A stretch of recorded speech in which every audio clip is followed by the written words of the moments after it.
ಆದ್ರೆ ಈ ವಿಚಾರದಲ್ಲಿ ಯಾವ ರೀತಿಯಾದಂತ ನಿರ್ಧಾರವನ್ನು ತೆಗೆದುಕೊಳ್ತಾರೆ ಅನ್ನೋದನ್ನ ಕಾದು ನೋಡಬೇಕು. ಸಿದ್ದು ವಿದಾಯ ಆಗಿದೆ. ದೇವರು ವರನೂ ಕೊಡಲ್ಲ, ಶಾಪನೂ ಕೊಡೋದಿಲ್ಲ.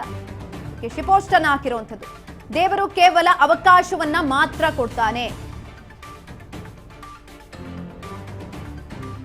ಸಿದ್ದು ವಿದಾಯ ಆಗಿದೆ. ಡಿ.ಕೆ. ಶಿವಕುಮಾರ್ ಪೋಸ್ಟ್ ಅನ್ನ ಹಾಕಿದ್ದಾರೆ. ದೇವರು ವರವನ್ನ ಕೊಡೋಲ್ಲ, ಶಾಪವನ್ನು ಕೂಡ ಕೊಡೋದಿಲ್ಲ. ದೇವರು ಕೇವಲ ಅವಕಾಶವನ್ನ ಮಾತ್ರ ಕೊಡ್ತಾನೆ. ಆ ಅವಕಾಶವನ್ನ ಹೇಗೆ ಉಪಯೋಗಿಸ್ಕೊಳ್ತೀವಿ ಅನ್ನೋದ್ರ ಮೇಲೆ ಇರುತ್ತೆ. ಆ ಕೊಟ್ಟಿರುವ ಅವಕಾಶದಲ್ಲಿ ನಾವು ಏನ್ ಸಾಧನೆ ಮಾಡ್ತೀವಿ. ಇದಕ್ಕೆ ಉತ್ತಮ ಅವಕಾಶ ಏನಂದ್ರೆ ಸಿದ್ದರಾಮಯ್ಯನವರು.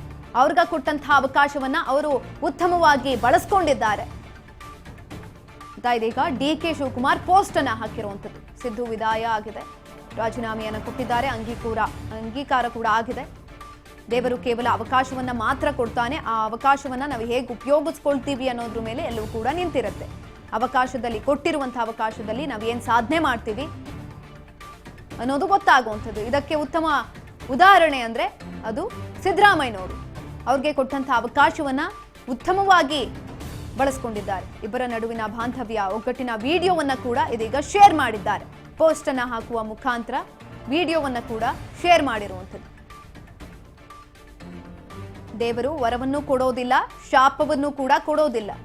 ಆದ್ರೆ ನಾವು ಕೊಟ್ಟಿರುವಂತಹ ಅವಕಾಶವನ್ನ ಅಥವಾ ದೇವರು ಕೊಟ್ಟಿರುವಂತಹ ಅವಕಾಶವನ್ನ ಹೇಗೆ ಉಪಯೋಗಿಸ್ಕೊಳ್ತೀವಿ, ಅದನ್ನ ಹೇಗೆ ಸಾರ್ಥಕತೆ ಮಾಡ್ಕೊಳ್ತೀವಿ ಅನ್ನೋದ್ರ ಮೇಲೆ ಎಲ್ಲವೂ ಕೂಡ ಡಿಪೆಂಡ್ ಆಗಿರುತ್ತೆ. ದೇವರು ನಮಗೆ ಕೊಟ್ಟಿರುವಂತಹ ಅವಕಾಶವನ್ನ ನಾವು ಬಳಸ್ಕೊಳ್ಬೇಕಾಗತ್ತೆ ಅಂತ ಇದೀಗ ಡಿ.ಕೆ. ಶಿವಕುಮಾರ್ ಪೋಸ್ಟ್ ಅನ್ನ ಹಾಕಿರುವಂತದ್ದು. ಸಿದ್ದರಾಮಯ್ಯನವರ ಬಗ್ಗೆ ಮೆಚ್ಚುಗೆಯ ಮಾತುಗಳನ್ನ ಆಡಿದ್ದಾರೆ. ಒಗ್ಗಟ್ಟಿನ ವಿಡಿಯೋವನ್ನ ಕೂಡ ಶೇರ್ ಮಾಡಿದ್ದಾರೆ. ಸಿದ್ದು ಹೊಗಳುತ್ತಲೇ ಒಗ್ಗಟ್ಟಿನ ಸಂದೇಶವನ್ನ ಡಿ.ಕೆ. ಇದೀಗ ಸಾರಿರುವಂಥದ್ದು. ನೀವು ಪೋಸ್ಟ್ ನೋಡ್ತಾ ಇರಬಹುದು. ಪೋಸ್ಟ್ ಅಲ್ಲಿ ಹಾಕಿರುವಂಥದ್ದು. ದೇವರು ವರವನ್ನು ಕೊಡೋದಿಲ್ಲ, ಶಾಪವನ್ನು ಕೂಡ ಕೊಡೋದಿಲ್ಲ, ಕೇವಲ ಅವಕಾಶವನ್ನಷ್ಟೇ ಕೊಡಬಲ್ಲ. ಆ ಅವಕಾಶವನ್ನ ನಾವು ಉಪಯೋಗಿಸ್ಕೊಳ್ಬೇಕು. ಅವಕಾಶದಲ್ಲಿ ನಾವು ಸಾಧನೆಯನ್ನ ಮಾಡಬೇಕು. ಅದಕ್ಕೆ ಉದಾಹರಣೆಯಾಗಿ ನಿಂತಿರುವಂಥದ್ದು ಸಿದ್ದರಾಮಯ್ಯನವರು. ದೇವರು ಅವ್ರಿಗೆ ಕೊಟ್ಟಂತಹ ಅವಕಾಶವನ್ನ ಉತ್ತಮವಾಗಿ ಬಳಸ್ಕೊಂಡ್ರು. ಹೋರಾಟದ ಮೂಲಕ ರಾಜಕೀಯಕ್ಕೆ ಬಂದ್ರು. ತದನಂತರ ರಾಜಕೀಯದಲ್ಲಿ ಅವ್ರಿಗೆ ಎಷ್ಟೇ ಸವಾಲುಗಳು ಬಂದರೂ ಕೂಡ ಆ ಸವಾಲುಗಳನ್ನ ಮೆಟ್ಟಿ ನಿಂತರು. ಬೇರೆ ಬೇರೆ ಹೆಸರುಗಳಿಂದ ವ್ಯಾಖ್ಯಾನ ಮಾಡೋದಕ್ಕೆ ಶುರು ಮಾಡ್ಕೊಂಡ್ರು ಸಿದ್ದರಾಮಯ್ಯನವ್ರನ್ನ. ಇದೀಗ ಅದೆಲ್ಲವನ್ನ ಮನಸ್ಸಿನಲ್ಲಿ ಇಟ್ಕೊಂಡು ಅವರಿಗೆ ಕೊಟ್ಟಂತಹ ಅವಕಾಶವನ್ನ ಉತ್ತಮವಾಗಿ ಬಳಸ್ಕೊಂಡಿದ್ರು. ಹಾಗಾಗಿ ಅದನ್ನ ಕೊಂಡಾಡಿರುವಂಥದ್ದು, ಮೆಚ್ಚುಗೆಯ ಮಾತುಗಳನ್ನ ಆಡಿದ್ದಾರೆ ಡಿ.ಕೆ. ಶಿವಕುಮಾರ್. ಪೋಸ್ಟ್ ಅನ್ನ ಹಾಕಿದ್ದಾರೆ. ಪೋಸ್ಟ್ ನಲ್ಲಿ ಒಂದು ವಿಡಿಯೋನ ಕೂಡ ಹಾಕಿದ್ದಾರೆ. ಅವರು ಒಗ್ಗಟ್ಟಿನಲ್ಲಿ ಇದ್ದಿದ್ದಂಥದ್ದು, ಜೊತೆಯಲ್ಲಿ ಆ ಪೋಸ್ಟ್ ಫೋಟೋಗಳು ಅದೆಲ್ಲವನ್ನು ಕೂಡ ಹಂಚಿಕೊಂಡಿದ್ದಾರೆ.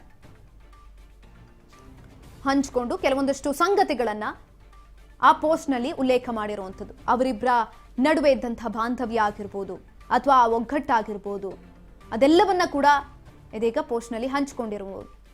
ಮುಂದಿನ ದಿನಗಳಲ್ಲೂ ಕೂಡ ಅವರ ಮಾರ್ಗದರ್ಶನ ಅನ್ನೋದು ಬೇಕು ನನಗೆ ಎನ್ನುವ ವಿಚಾರವನ್ನ ಹೇಳಿದ್ದಾರೆ.